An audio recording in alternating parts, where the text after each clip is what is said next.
Chhattisgarhi video देखने के लिए हमारे चैनल को सब्सक्राइब करें और दबाएं इस बेल आइकन को ताकि हमारे वीडियो के नोटिफिकेशन आपके पास पहुंचे सबसे पहले। ए आरती काएगा का करत हसो? बोइर के रखवारी करत होगा। सबे के नजर मोर बोइरे मरत है। तोर बोइर भारी मीठा है, वो महूल खाए के शौक लगत है। अभी पाके नहीं हैगा, पाकन दे। ऐसे का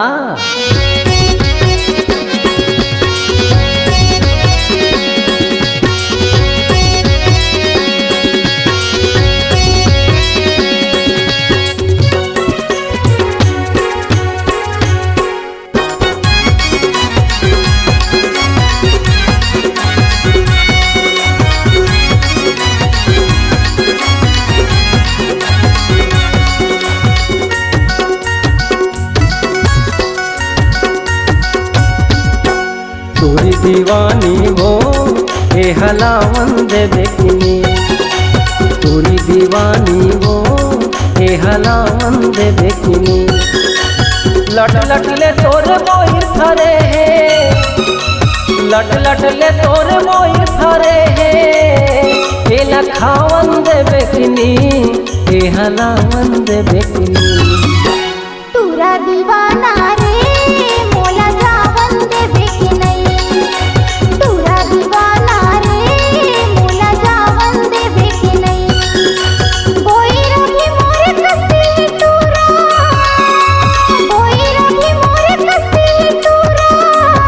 एला पाकन दे बेकी नहीं, मोला जावन दे बेकी नहीं। तूरा दीवाना रे मोला जावन दे बेकी नहीं। तोरी दीवानी हो ए हलावन दे देखनी।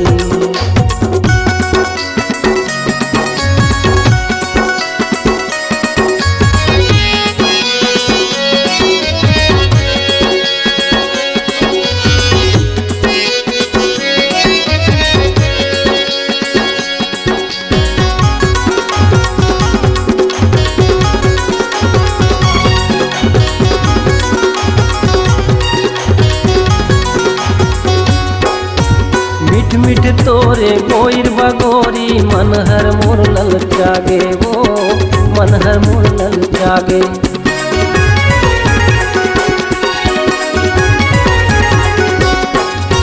मिठ मिठ तोरे गोइर बगोरी, मन हर मोर लल जागे वो, मन हर मोर लल जागे। जब जब मैं तोर बारी में आथा, बाबा तोरे आथे वो, बाबा तोरे आथे। जब जब मैं तोर बारी में आथा, बाबा तोर आ जाथे वो, बाबा तोर आ जाथे।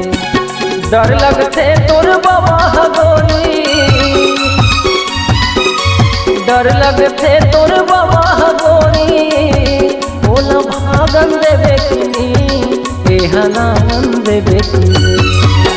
तूरा दीवाना रे मोला जावन दे बेकी नहीं। तूरा दीवाना रे मोला जावन दे बेकी नहीं।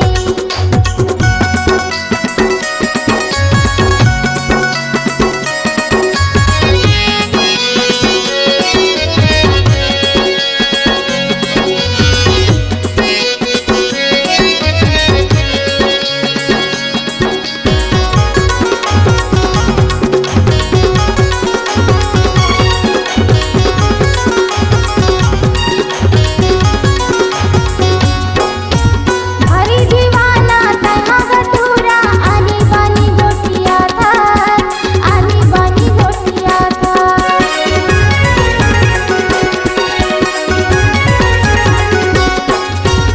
हरी दीवाना तहाँ गटूरा, आनी बानी गोटिया था, आनी बानी गोटिया था।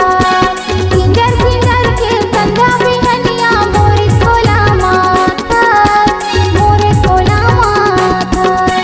किंजर किंजर के संधा बिहनिया मोरे कोला माथा, मोरे कोला माथा। मन के मिलौला तर हो जाही पूरा, मन के मिलौला तर हो जाही पूरा। इलग दे रावण दे बेकी नहीं, मोला जावन दे बेकी नहीं। तोरी दीवानी वो ए हलावन देवे की नी तोरी दीवानी वो ए झर्रावन देवे की नी लट लट ले तोरे मोई धरे लट लट ले तोरे मोई धरे ए लखावन देवे की नी ए हलावन देवे की नी तोरा दीवाना रे मोला जावन देवे के नहीं तोरी दीवानी वो ए हलावन देवे की नी बोई रवि मोरे कसी है तोरा बोई रवि मोरे कसी है तोरा ए लखावन देवे के नहीं मोला जावन देवे के नहीं तोरी दीवानी वो ए हलावन देवे की नी तोरा दीवाना रे मोला जावन देवे के नहीं तोरी दीवानी वो ए हलावन देवे की नी तोरा दीवाना रे मोला जावन देवे के नहीं तोरी दीवानी वो ए हलावन देवे की नी तोरा दीवाना रे मोला जावन देवे के नहीं ए हलावन देवे की नी मोला जावन देवे के नहीं ए हलावन देवे की नी ए हलावन देवे की नी ए हाय। अगर आप अपनी आवाज को एक नया आयाम देना चाहते हैं तो चले आइए मल्टी ट्रैक डिजिटल रिकॉर्डिंग के लिए संपर्क करें HK म्यूजिक कंपनी कोटा डबरी चांपा छत्तीसगढ़। मोबाइल नंबर है 9329238487 और 8085380339।